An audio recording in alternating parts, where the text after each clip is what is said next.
Assalamualaikum. Halo, selamat siang. Perkenalkan, saya dengan Diana.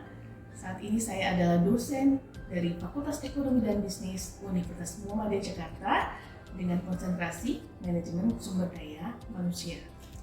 Pada hari ini saya akan menjelaskan tentang teknik pengajaran saya dengan menggunakan metode DIA, Delivery, Interaction, dan Assessment pada mata kuliah yang saya ampu, yaitu Manajemen Sumber Daya Manusia dengan bobot 3 SKS. Sebelum lebih lanjut saya menjelaskan teknik pengajaran saya, izinkan saya juga akan menjelaskan mengenai deskripsi singkat, luaran yang diharapkan, dan metode pembelajaran. Untuk itu, izin saya akan berbagi layar kepada Bapak Ibu semuanya.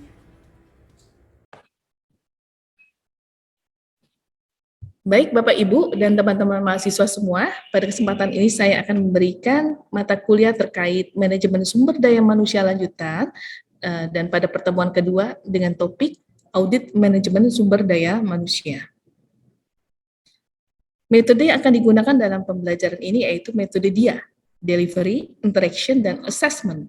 Delivery yaitu bagaimana cara saya memberikan informasi ya dalam hal mengkomunikasikan materi yang ada dalam topik yang terkait, yaitu audit manajemen sumber daya manusia. Diharapkan agar mahasiswa juga bisa menerima dengan baik dan mengerti apa yang saya sampaikan. Lalu yang kedua, interaction, bagaimana juga saya akan berusaha menciptakan interaksi yang baik antara saya dengan mahasiswa, demikian juga dengan mahasiswa kepada saya, untuk terjalin hubungan yang baik dalam pembelajaran, di mana para mahasiswa tidak sungkan dalam hal bertanya, menanggapi dalam hal topik yang saya sampaikan, sehingga tercipta pembelajaran yang aktif. Lalu yang ketiga, assessment, tentunya ini juga penting dalam hal memotivasi para mahasiswa untuk aktif bertanya, aktif belajar, di mana saya akan memberikan nilai yang positif kepada mahasiswa yang aktif, juga mengikuti perkuliahan dengan baik. Dan saya juga akan berusaha memberikan penilaian seobjektif mungkin. Knowledge is power. Ini adalah menurut Francis Bacon, di mana ilmu pengetahuan adalah suatu kekuatan. Di sini juga akan saya tanamkan kepada para mahasiswa bahwa mahasiswa harus semangat dalam mencari ilmu, di mana pengetahuan ini adalah merupakan sumber kekuatan dan bekal masa depan para mahasiswa untuk menjadi orang yang lebih berkualitas, mumpuni, kompeten, sehingga menjadi orang yang berguna, bermanfaat kelak di masa depan. Lalu juga knowledge is power but has little value unless it can be easily accessed and put into practice. Ini juga slogan yang saya gunakan juga kepada mahasiswa, yang juga saya tanamkan pada diri sendiri, bahwa pengetahuan itu juga akan lebih penting lagi juga diiringi juga dengan bagaimana kemudahan dalam mengaksesnya dan juga bagaimana bisa mempraktekannya dalam keseharian maupun kepada misalnya contohnya dalam industri apabila nanti bekerja terkait dengan penyampaian materi yang akan saya sampaikan. Tentunya di sini tujuannya para mahasiswa ya selain belajar secara teori juga akan bisa membayangkan bagaimana nanti implementasinya di dalam dunia industri atau perusahaan atau juga mungkin di organisasi. Deskripsi mata kuliah ya, di sini dalam mata kuliah manajemen sumber daya manusia ini, mahasiswa juga diharapkan dapat paham mengenai bagaimana tata kelola sumber daya manusia di dalam suatu perusahaan dan organisasi. Dalam pembelajarannya, di sini mahasiswa diharapkan bisa menganalisis dan mendesain pekerjaan sesuai dengan perencanaan tenaga kerja, proses rekrutmen, dan seleksi. Manajemen sumber daya manusia juga memperkenalkan juga bagaimana juga di sini mahasiswa bisa paham mengenai bagaimana mempertahankannya dengan cara menanamkan loyalitas sumber daya manusia melalui sistem kompensasi, peningkatan kompetensi, lalu juga bagaimana melalui pelatihan dan pengembangan yang diselenggarakan baik secara internal maupun eksternal, yang juga akan dibahas dalam mata kuliah ini. Lalu juga bagaimana di sini disampaikan juga tata cara bagaimana meningkatkan kinerja karyawan melalui penugasan-penugasan, juga dari teknis hingga konseptual. Jika pada masanya akhirnya juga bagaimana bagaimana masa kerja karyawan yang sesuai berlaku hingga masa pensiun, ya, itu juga akan diberikan pemahaman kepada para mahasiswa juga terkait dengan landasan teori dan peraturan undang-undang yang menyangkut dan yang berlaku di dalam konteks di negara Indonesia. Lalu apa kemampuan akhir yang diharapkan pada perkuliahan ini, ya, pada pembelajaran ini juga diharapkan mahasiswa bisa mampu memahami konsep dan teori manajemen sumber daya manusia, fungsi MSDM dan peran MSDM. Dan bagaimana materi pembelajaran yang akan diberikan, yaitu pada satu sesi mata kuliah ada 14 kali pertemuan tatap muka atau tatap dunia maya dalam metode pembelajaran online. Di sini ada 7 pertemuan sebelum ujian tengah akhir dan ada 7 pertemuan sebelum ujian akhir semester, ya, di mana dari masing-masing perkuliahan itu juga saya akan memberikan beberapa kuis, tugas, ya, yang juga harus dikerjakan oleh para mahasiswa. Sistem pembelajaran di sini ada sistem yang saya gunakan, sistem sinkronus dan asinkronus. Di sini sinkronus yaitu bagaimana pembelajaran terjadi secara real time, di mana para mahasiswa langsung mendapatkan pengetahuan dari saya berikan pembelajaran, ya, perkuliahan baik secara online maupun secara offline, ya. Di sini masih banyak kita menggunakan metode online memang dengan menggunakan media-media yang sudah disediakan, ada Zoom, ya, ada juga ada Google Meet, ya, yang akan bisa kita berinteraksi langsung dengan para mahasiswa.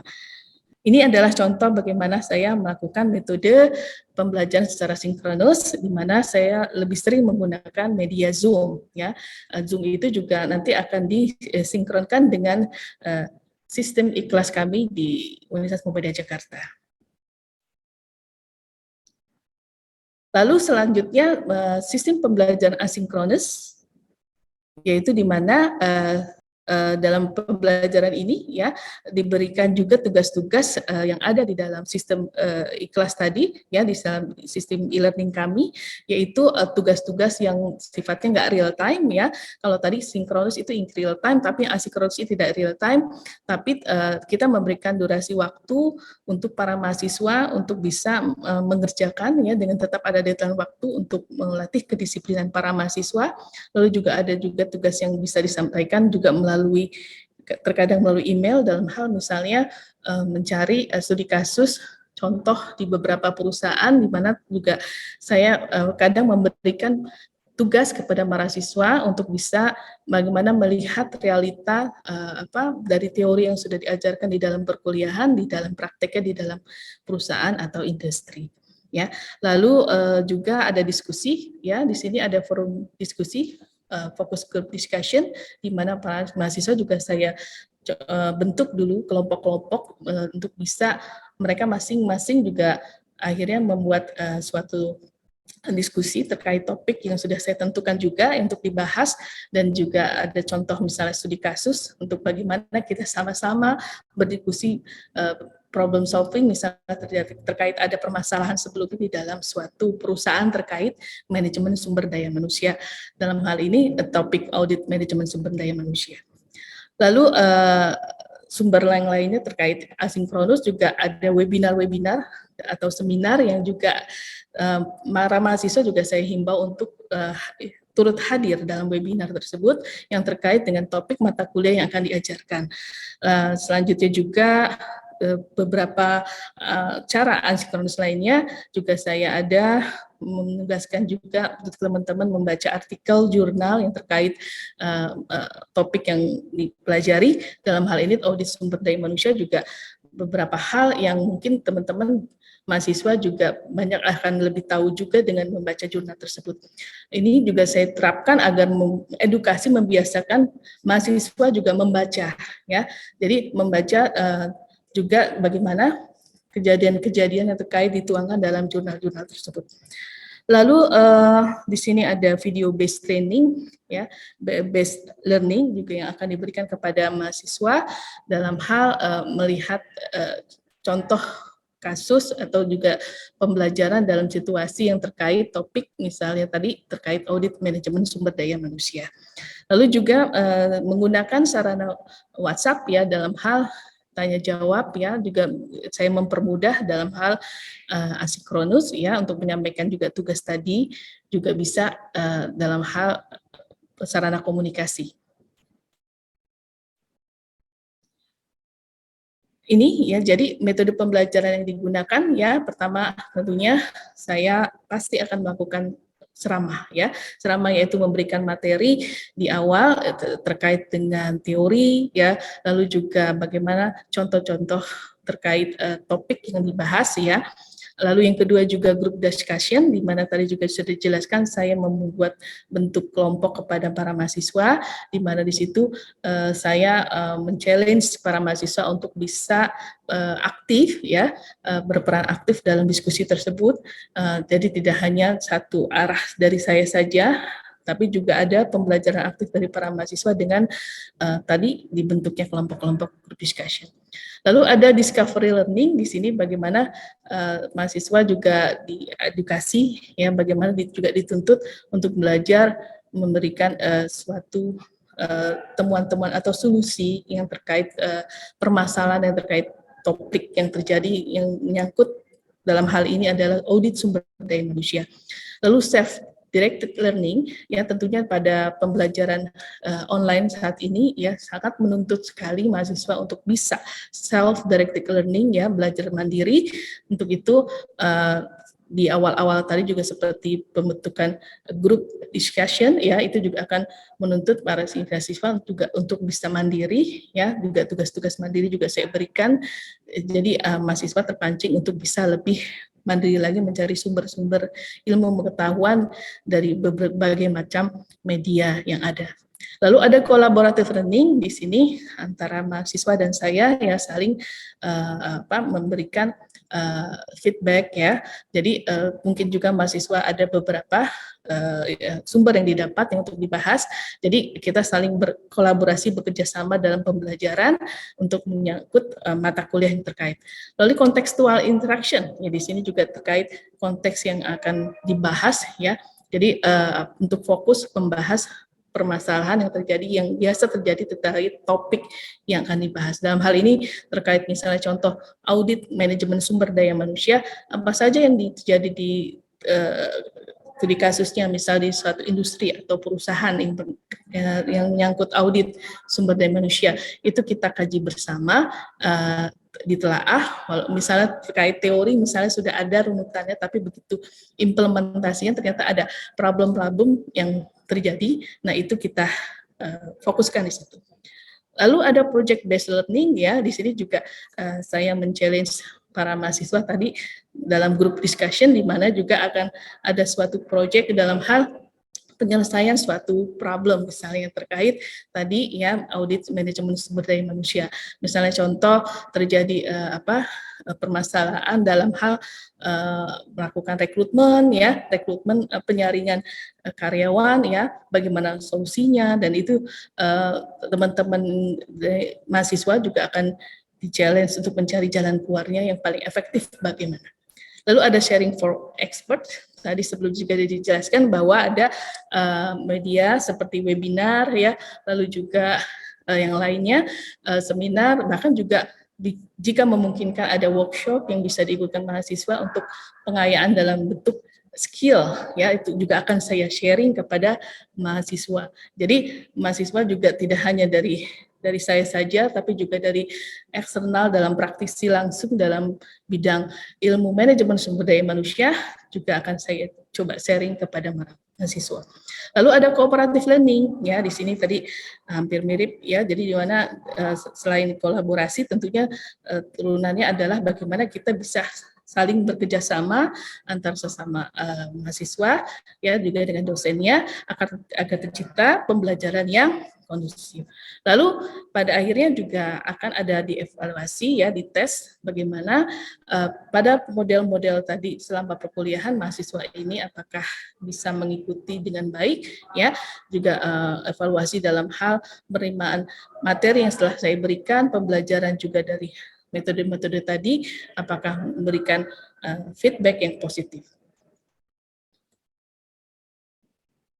Sistem penilaian pada mata kuliah ini ya dibagi juga dalam kontrak pembelajaran 14 kali pertemuan, yaitu penilaian yang terdiri dari kehadiran ya. Jadi kehadiran itu para mahasiswa juga saya terapkan untuk hadir minimal 75%, meskipun misalnya ada hal-hal yang di luar dugaan ya, tapi tetap ada batasan 70%, tanda mereka harus membatasi izin ya, misalnya untuk bisa mengikuti ujian selanjutnya.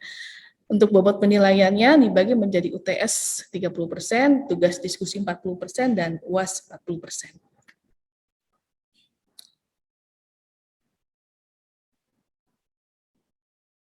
Ini lalu inilah media pembelajaran kami, yaitu ada YouTube ya, ada melalui Zoom ya, juga kadang juga bisa melalui video recording ya, yang akan disampaikan kepada mahasiswa. Jadi selain tadi ada sistem e-learning kami yaitu Ikhlas ya, juga akan mahasiswa diberikan pembekalan melalui media-media lainnya.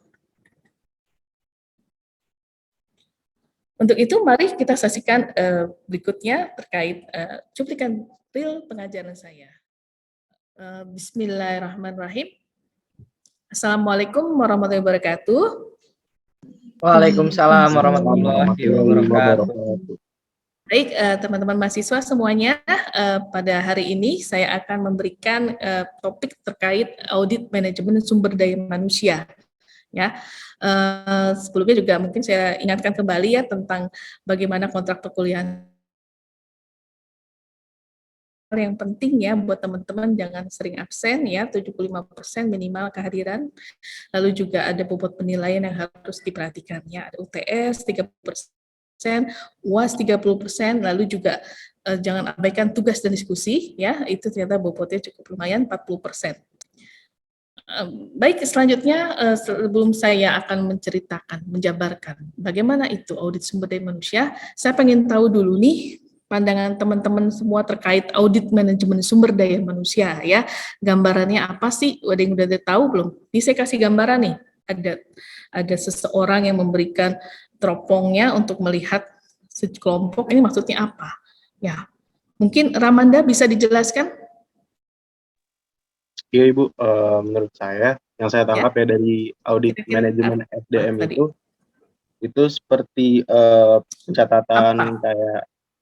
pencatatan kayak track record sumber daya manusia dalam lingkup kerja karyawannya seperti itu. Baik, kalau gitu Anisatul mungkin mau ada pendapat lagi? Ya Ibu, menurut saya itu audit SDM itu penelitian dan penilaian terhadap kinerja karyawan seperti itu Bu. Ya, saya tambahkan ya. Jadi audit manajemen sumber daya manusia itu jadi bisa dipahami bahwa adalah tadi seperti yang sudah Anissa sedikit sampaikan ya, ada semacam evaluasi ya, atau di sini disebut adalah pemeriksaan dari kualitas kegiatan sumber daya manusia ya. Tadi ada gambar teropong di situ. Jadi begitu sampai digunakannya teropong lalu kaca pembesar, karena ternyata ada hal-hal yang perlu dikaji secara mendalam dalam hal upaya menjaga kinerja perusahaan itu sesuai dengan tujuan perusahaan ya. Kadang-kala implementasi atau pelaksanaannya itu ada hal-hal apakah yang melenceng atau tidak sesuai harapan ya, itu harus dijaga jangan sampai terjadi. Maka itu diperlukanlah audit ya untuk menjaga agar bagaimana kinerja dari organisasinya itu sesuai dengan harapan perusahaan. Di mana di sini oleh RIFAI pemeriksaan kualitas kegiatan sumber daya manusia secara menyeluruh dalam suatu departemen, divisi atau perusahaan dalam arti mengevaluasi kegiatan-kegiatan SDM dalam suatu perusahaan dengan menitik beratkan pada peningkatan atau perbaikan. Lalu menurut Gomez ya, audit sumber daya manusia merupakan tinjauan berkala yang dilakukan oleh SDM untuk mengukur efektivitas penggunaan sumber daya manusia yang terdapat di dalam perusahaan. Nah, di sini audit SDM merupakan suatu yang memberikan feedback dalam hal mengevaluasi keefektifan, lalu juga menganalisis kontribusi sumber daya manusia, dan juga di sini teman-teman bisa paham bahwa bagaimana feedback ini juga akan memberikan kontribusi ya dalam fungsi SDM di perusahaan ya. Tadi contohnya dengan bisa mengidentifikasi yang keempat juga ya masalah strategi atau menjaga agar perusahaan supaya sesuai dengan alur ya, dengan rel yang sudah ditentukan di awal oleh perusahaan ya, sehingga dengan adanya fungsi audit SDM ini menjaga agar perusahaan itu tetap dalam harapan perusahaan. Di sini yang kelima, menganalisis kepuasan para pengguna pelayanan departemen sumber daya manusia. Lalu yang keenam, mengevaluasi ketaatan terhadap berbagai peraturan perundang-undangan. Ya, di sini tentunya audit SDM itu juga bagaimana mendorong semua elemen di dalam perusahaan supaya taat terhadap peraturan, ya, apalagi peraturan yang terkait peraturan perundang-undangan, kebijakan dan regulasi pemerintah. Dan yang ketujuh, meningkatkan keterlibatan fungsi ini dalam implementasi fungsi SDM, juga mengukur dan menganalisis biaya, manfaat setiap program dan kegiatan sumber daya manusia. Ya, di sini juga hal penting audit SDM ini juga mengkaji atau menganalisis apakah ada ya biaya-biaya yang sifatnya betul-betul harus dikeluarkan atau mungkin juga ada yang sifatnya mungkin bisa diefisiensikan demi pemanfaatan setiap program ya di sini ya. Jadi dicari yang tetap efektif tapi yang dalam hal mengukur kebutuhan biaya dengan kemampuan perusahaan. Lalu yang kesembilan, memperbaiki kualitas staf sumber daya manusia ya. Dengan adanya audit sumber daya manusia tentunya diharapkan perusahaan juga bisa menilai bagaimana kinerja karyawan di dalam organisasi atau perusahaan tersebut, apakah sudah sesuai dengan kompetensi yang ada atau juga tepat di pada posisi tersebut ya, itu juga dikaji. Jadi makanya memang ruang lingkup audit ini cukup luas ya, terkait bagaimana peran-peran yang ada di dalam sumber daya manusia ya. Jadi banyak ya yang dilakukan audit sumber daya manusia, diantaranya tadi mungkin teman-teman bisa memahami dan juga mempelajari juga dari apa yang sudah saya sampaikan tadi. Selanjutnya saya serahkan kepada teman-teman, mungkin ada yang masih belum paham, silakan yang mau bertanya. Ibu, saya ingin bertanya, Bu. Baik, dengan siapa? Rahmanda Rizky. Rahmanda, oke, silakan Rahmanda. Iya kan, audit SDM ini kan sebagai evaluasi pencatatan ya Bu, SDM dalam lingkup kerja Bu. Nah kalau misalnya bagaimana cara audit SDM ini diterapkan di usaha yang baru lahir atau seperti UMKM seperti itu Bu? Bagaimana mereka bisa menumbuhkan audit SDM di UMKM seperti itu Bu? Terima kasih Bu. Baik. Pertanyaan yang bagus sekali Ramanda ya. Jadi untuk industri baru, terutama contohnya UMKM, tentunya sumber dayanya terbatas ya. Baik SDM-nya mungkin masih sedikit, terus juga mungkin kemampuan dalam finansialnya juga karena masih baru ya. Tentunya biasanya kalau perusahaan-perusahaan kecil ini diawali oleh pemimpinnya dulu nih. Dari pimpinan itu juga harus punya pengetahuan terkait audit, terkait bagaimana memonitoring, mengontrol, mengevaluasi. Ya, jadi fungsi auditnya mungkin akan ditempelkan kepada pimpinan. Ya, mereka akan menjaga, meng-cross check apakah sudah dijalankan apa yang dilakukan, ditetapkan oleh pimpinan dalam hal ini pemilik UMKM misalnya ya, karena dia sebagai pemilik juga sebagai pelaku juga UMKM-nya yang dijalankan oleh timnya di dalam UMKM itu sudah dijalankan sesuai dengan aturan atau belum. Ya, biasanya kalau pengusaha biasanya memang malah lebih pinter tuh, Ramanda, tahu semuanya ya, aturan tentang ketenaga kerjaan ya, aturan tentang bagaimana di bidang bisnisnya ya, pemasarannya, lalu juga dalam operasionalnya juga ya, mereka juga lebih paham tentang bagaimana syarat produknya ya, kualitasnya. Nah, bagaimana mereka di awal justru masih baru usaha itu harus dimulai dengan membuat bagaimana rambu-rambu yang harus dipatuhi, ketentuannya, term and condition-nya, misalnya terkait produk, ya komposisinya yang harus dipatuhi, yang akan digunakan, karyawan-karyawan yang akan mengerjakannya itu harus tahu, ya.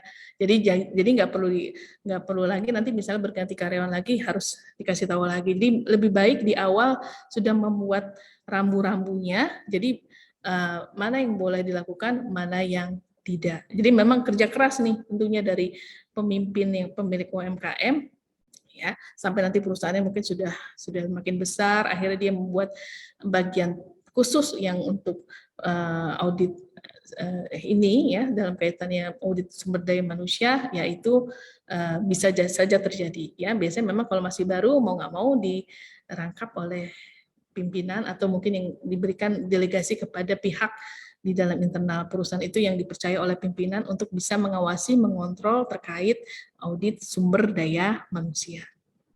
Itu ya, Ramanda. Ya, baik. Terima kasih, Bu. Baik, kalau gitu ya, terima kasih. Mungkin cukup dari saya untuk pertemuan hari ini. Selanjutnya saya akan memberikan materi kuliah yang lain di pertemuan berikutnya.